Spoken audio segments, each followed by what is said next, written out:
श्रीलक्ष्मी श्रीमहालक्ष्मी क्षीरसागरकन्यका उत्तिष्ठ हरिसम्प्रीते भक्तानां भाग्यदायिनी। श्रीलक्ष्मी श्रीमहालक्ष्मी क्षीरसागरकन्यका उत्तिष्ठ हरिसम्प्रीते भक्तानां भाग्यदायिनी। उत्तिष्ठोत्तिष्ठ श्रीलक्ष्मी विष्णुवक्षस्थलालये उत्तिष्ठ करुणापूर्णे लोकानां शुभदायिनी।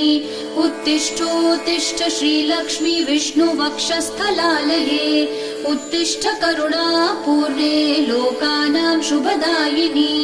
श्रीपद्ममध्यवसिते वरपद्मनेत्रे श्रीपद्महस्तचिरपूजित पद्मपादे श्रीपद्मजातजननी शुभपद्मवक्त्रे श्रीलक्ष्मी भक्तवरदे तव सुप्रभातम्।